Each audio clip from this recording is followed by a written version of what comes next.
weed, then a roster, tryna double up my profit. I ain't have it, then I got it. Shoot a nigga in his noggin. If he reaching for my pocket, brown skin, she looking sorta exotic. With your bitch, and I ain't Spanish, but she calling me poppin'. Smoking all on this dope, and this shit tastes tropic. Type of nigga you can go to the block with. Type of nigga we gon' shoot at the ops with. Type of nigga we ain't running, we ain't ducking. All these bitches, they be fucking and sucking. I been hurt, so I ain't.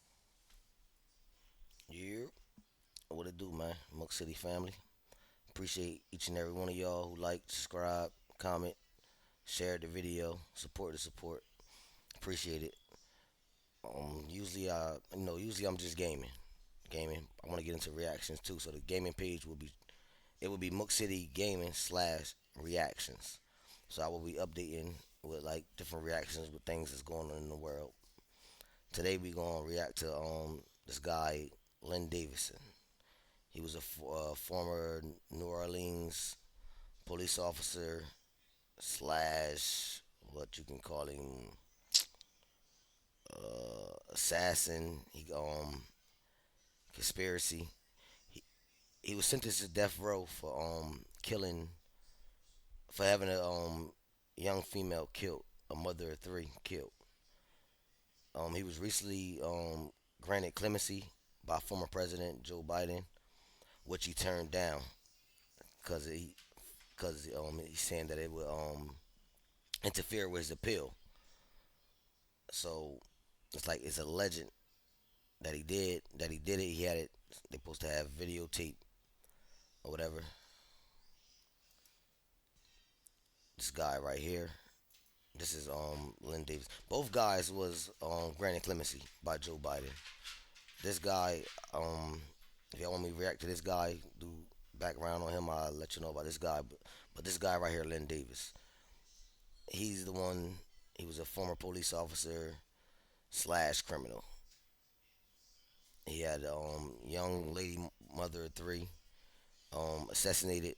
She filed complaints against him, and he had her killed. So we gonna react to this guy right here.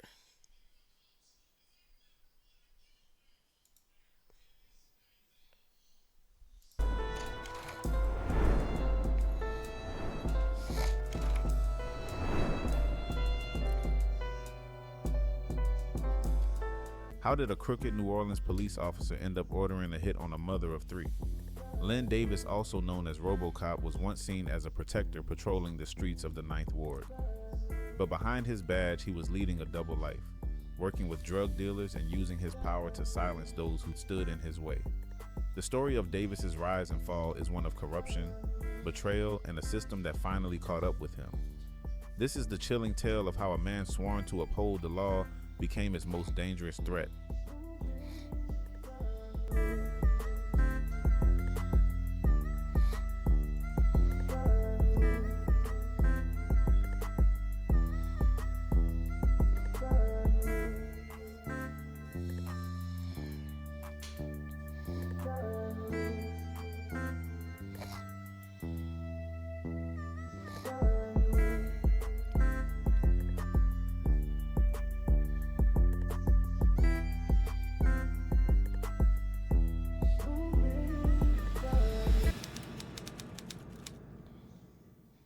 Len Davis was not born in New Orleans, but by the time his name became infamous, the city had fully embraced him as one of its most controversial figures. Born in Chicago in 1964, Davis moved to New Orleans with his mother after his father's untimely death. The Crescent City was a far cry from the Midwest metropolis, its streets teeming with vibrant culture, but also plagued by crime, poverty, and corruption. Davis's entry into the New Orleans Police Department, NOPD, came at a time when the city was desperate to find officers willing to patrol some of its most dangerous neighborhoods. Davis's early life was unremarkable. After high school, he worked for several years driving a candy truck. He also had a brush with the law, collecting battery charges along the way.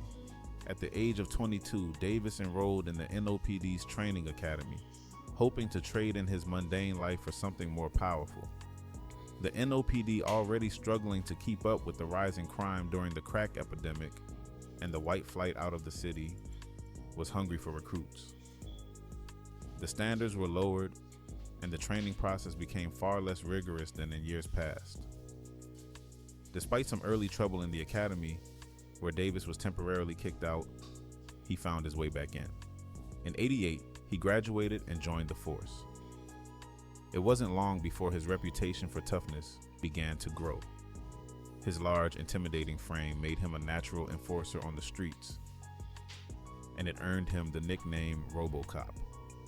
But while some viewed him as an officer who would stop at nothing to keep order, others feared him, particularly in the Desire housing projects where Davis was often stationed. He was also called the Desire Terrorist by those who saw him not as a protector but as a menace. The Desire housing projects were among the most dangerous in New Orleans, a place where violent crime was rampant and drug dealers ruled the streets. Davis quickly made a name for himself here, not only for his aggressive style, but also for his willingness to get deeply involved with the criminal underworld. As a patrolman in the NOPD's 7th District, Davis found himself in the heart of New Orleans' burgeoning drug trade. It wasn't long before he was involved in protecting the very criminals he was sworn to take down. But even as complaints piled up, allegations of brutality, intimidation, and abuse of power, Davis was able to maintain his position. Between 1987 and 1992, he faced 20 formal complaints, ranging from physical abuse to corruption, yet he remained untouched. In fact, in 1993, Davis received the NOPD's Medal of Merit for bravery after being shot in the line of duty while chasing armed suspects. The contradictions in his career were stark. To some, he was a hero. To others, he was a ruthless figure, using his badge to exert control through fear. The seeds of Davis's criminal empire were planted early in his career. He began to align himself with local drug dealers, not as an adversary but as a protector. He helped these dealers move product, covered up violent crimes, and ensured they could operate under the safety of his authority. The line between officer and criminal blurred, but in a department as corrupt as the NOPD in the 1990s, Davis was not an outlier. How did Len Davis go from enforcing the law to becoming one of the most dangerous figures in New Orleans' criminal underworld? So, he had 29 complaints. 29 complaints, and he still was an officer. Nobody was looking into it back then. He was just running around, doing what he wanted to do, using his badge as power. By the early 1990s, the New Orleans Police Department was drowning in corruption. Officers were overworked, underpaid, and many had begun to find ways to supplement their incomes through illegal means. Len Davis, a towering figure in the department, saw an opportunity to make money while climbing the ranks. His aggressive reputation and his willingness to go to extremes quickly set him apart from his fellow officers. But it wasn't just his size or strength that made him feared. It was his ability to navigate both the world of law enforcement and the criminal underworld with ease. Davis was stationed in the Desire Projects, one of the most dangerous and drug-infested areas in New Orleans. Instead of bringing law and order, he became part of the problem. He saw the thriving drug trade and realized he could profit from it. For the dealers in the area, Davis wasn't just a cop. He was protection. In exchange for money, he would look the other way. He gave them safe passage, ensured their operations ran smoothly, and when necessary, he would handle any threats to their business. As Davis grew more comfortable with his role as both a police officer and a criminal enforcer, his actions became bolder. He started taking a cut of the profits from the drug trade. His badge gave him power, and he used it to instill fear in both the citizens of the Desire Projects and even within the ranks of the NOPD. His reputation as a corrupt officer was well known, but fear kept his fellow officers silent. No one dared to confront him or question his actions. The police department itself was crumbling under the weight of corruption. Low pay and poor working conditions had turned many officers towards moonlighting or working security jobs to make ends meet. But for Davis, moonlighting wasn't enough. He wanted control. He wanted power. and the Desire Projects gave him the perfect playground to expand his influence. He began building alliances with other officers who were willing to look the other way for a share of the profits. Together, they ran protection for the criminals of New Orleans. Davis's actions weren't just about money. They were about control. He used his position to create a network of corruption within the NOPD. He manipulated officers. He protected criminals. And he silenced anyone who tried to stand in his way. As his power grew, he became more ruthless. The line between law enforcement and criminal activity blurred beyond recognition. Davis was no longer just a cop. He was a kingpin. But with power came arrogance. Davis believed he was untouchable. He had built his empire through fear and intimidation, and he had no reason to believe anyone could take it from him. The Desire Projects had become his domain. He was no longer enforcing the law. He was controlling the streets through a mix of fear, money, and violence. The corrupt environment in the NOPD gave Davis the freedom to act with impunity. His actions went unchecked as he protected drug dealers, took bribes, and manipulated those around him. He had become a master of both worlds, a cop by day and a criminal by night. And as his empire grew, so did the fear he instilled in those who crossed his path.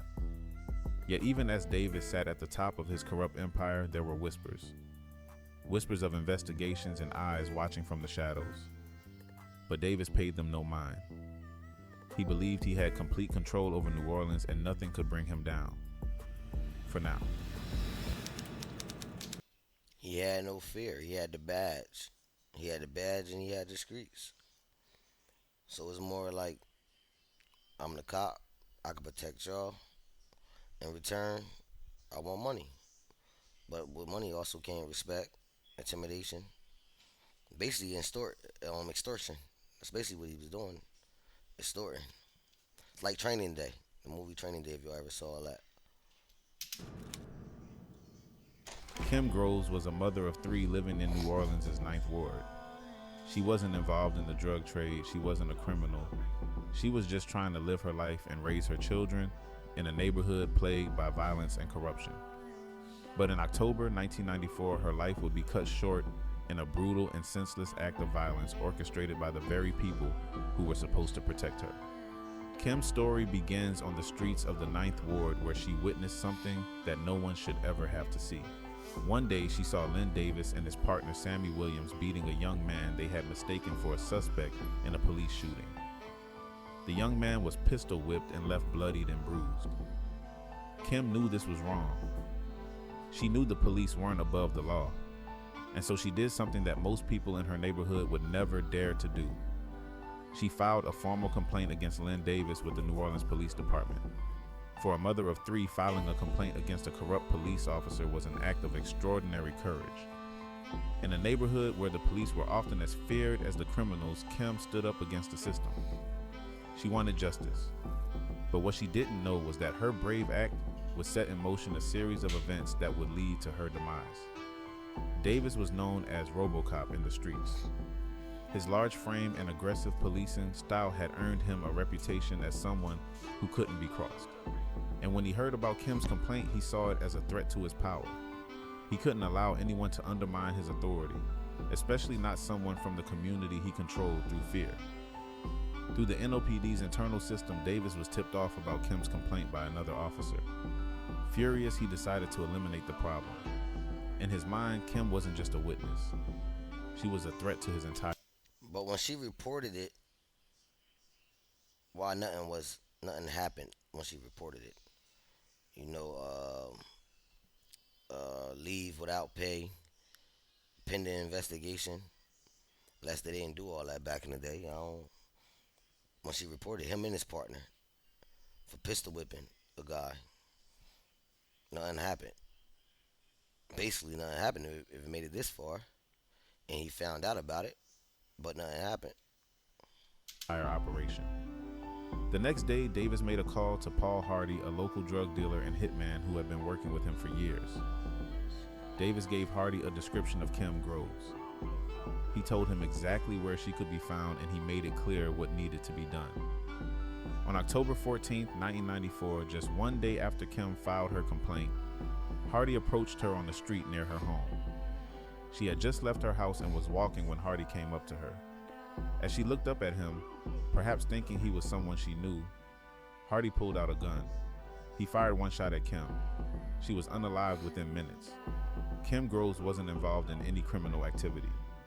She was just a mother, a neighbor, a citizen who wanted to make her community safer.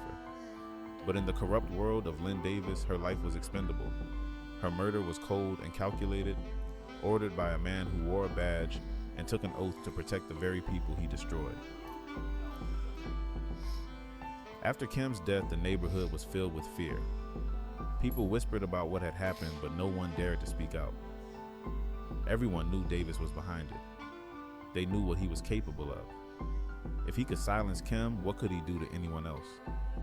But what Davis didn't know was that his empire of fear and corruption was starting to unravel. The murder of Kim Groves would not go unnoticed.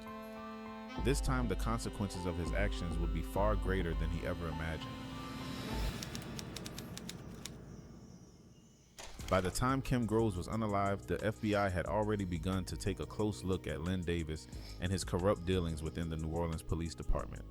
Whispers of his involvement in illegal activities had been circulating for months, and Operation Shattered Shield was well underway. The investigation had started small, with agents gathering bits and pieces of information about corrupt officers. But when the name Len Davis surfaced repeatedly, it became clear they were dealing with something far more insidious than they initially thought. Davis had built an empire within the Desire Projects, a neighborhood riddled with drugs and violence. He had become the protector of drug dealers, ensuring their operations went undisturbed in exchange for a cut of their profits. To the criminals, Davis wasn't just a cop, he was an ally. To the residents, he was a figure to be feared, someone who could decide the fate of anyone who crossed him.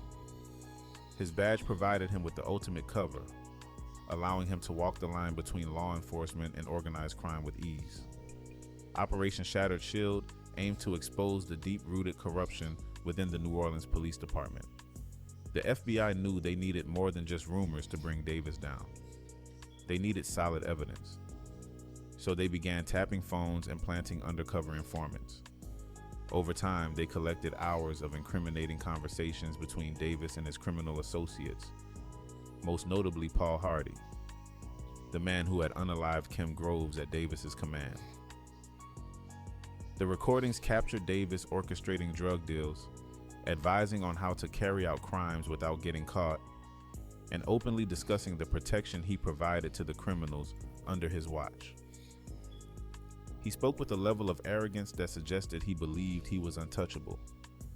In one conversation, Davis was heard laughing about the murder of Kim Groves, bragging about how she got what she deserved for filing that complaint against him. The callousness in his voice was undeniable. But Davis didn't stop at protecting drug dealers. He began using his position within the NOPD to control nearly every aspect of criminal operations in the Desire Projects. His control extended beyond just keeping drug dealers safe. He was advising them on when to strike, how to hide their activities, and how to deal with anyone who posed a threat to their business. It was clear that Davis had crossed far beyond the boundaries of corruption and into the realm of orchestrating criminal enterprises. As the FBI listened in on more calls, they realized they had enough to bring Davis down. His involvement in the murder of Kim Groves was the final piece of the puzzle. It wasn't just about corruption anymore. It was about using his power as a police officer to commit and cover up murder. In the days leading up to their move, the FBI watched as Davis continued his regular patrols through the Desire Projects, completely unaware that his time was running out. So the whole time after the 29 complaints, the complaint she filed, he was still patrolling. He was still working. Like, that don't make no sense. Like, where it happened to... So nobody took it serious until the FBI got involved. And they still took their time with it. To him, everything was business as usual. He collected his payments, made his rounds, and ensured that the drug trade continued to thrive under his protection. But the walls were closing in. The FBI had gathered more than enough evidence to charge him with conspiracy, murder, and a slew of other crimes that would ensure he would never wear a badge again. The next step was to take him down, and they knew it had to be quick and decisive. On a rainy October day in 1994, as Davis made his usual rounds in his police cruiser, the FBI moved in. Agents surrounded his vehicle, catching him completely off guard. For the first time in years, Len Davis realized he was no longer in control. As Davis was arrested, the residents of the Desire Projects watched in silence. The man who had ruled their streets with fear was finally being taken down. But for the FBI, this was just the beginning. There were more officers to investigate, more corruption to expose, and more stories like Kim Groves is waiting to be told. By the time Len Davis felt the cold steel of handcuffs bite into his wrists, his empire of fear and corruption had already begun to crumble. For years, he had walked the streets of New Orleans with an air of invincibility, shielded by his police badge and his reputation as RoboCop. But as the FBI closed in, Davis, once seemingly untouchable, was about to face the consequences of his actions. The FBI had spent months building their case, listening to wiretapped conversations, trailing his every move, and connecting the dots between his corruption and the countless crimes he facilitated. Davis wasn't just another dirty cop. He was orchestrating a criminal network that included drug trafficking, extortion, and even murder. The murder of Kim Groves, which had sent shockwaves through the city, became the linchpin in the FBI's case. On the morning of October 5th, 94, federal agents made their move. Davis had just finished his patrol, unaware that this day would mark the end of his reign. The takedown was swift and executed with precision. Unmarked FBI cars surrounded his vehicle as Davis drove through the Desire Projects. Agents, guns drawn, ordered him out of his cruiser. The man who had terrorized these streets was now powerless. His disbelief was clear. How had it all come to this? As residents of the Desire Projects watched in silence, Davis was taken into custody. The streets, once under his control, now bore witness to his downfall. Along with Davis, his close associate and hitman Paul Hardy was arrested within hours. The FBI had secured enough evidence to dismantle the entire criminal network that Davis had built within the New Orleans Police Department. Inside the FBI's New Orleans office, agents reviewed the fruits of Operation Shattered Shield. Davis had used his badge to commit unspeakable acts, and his arrest sent a powerful message that even the most corrupt could be brought to justice. Later that day, Davis sat in an interrogation room as agents laid out the charges against him. Murder, conspiracy, and drug trafficking were just the beginning. The evidence against him was overwhelming, and yet Davis remained silent. His defiance never wavered. In '96, Davis was convicted on 2 federal civil rights charges for ordering the murder of Kim Groves and for witness tampering. Initially sentenced to death on... So he was only charged with murder and witness tampering. What happened to like extortion, conspiracy, drugs? He only got charged with murder and witness tampering. How much evidence y'all had that y'all was only able to charge him with that? On April 26, 1996, Davis managed to avoid execution for a time when his death sentence was overturned by the Fifth Circuit due to issues with the witness tampering conviction. However, a subsequent jury reinstated the death penalty, and on October 27, 2005, Davis was sentenced to death again.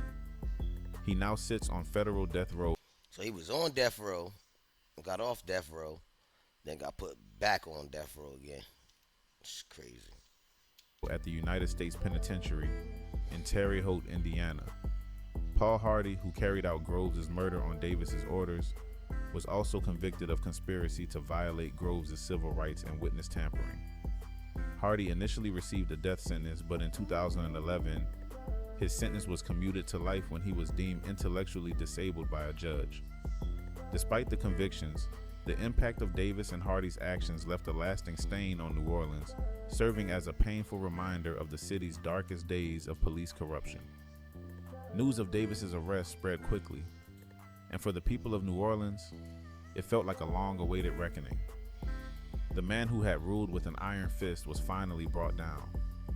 The streets that had once been filled with fear now felt a little lighter. For Len Davis, however, this was only the beginning of a long road through the justice system. His fall from grace was not just a personal failure. It was a symbol of how deeply corruption had seeped into the very institution meant to protect and serve.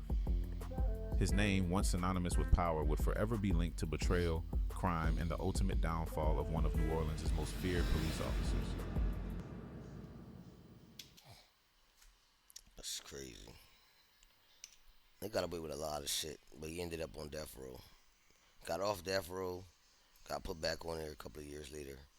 Then former President Joe Biden granted him clemency, which means that he won't be on death row, but he'll still serve life without parole, which he turned it down. He had turned it down, and let's say Len Davis, New Orleans corrupt cop, asked judge to reinstate his death sentence, so that way,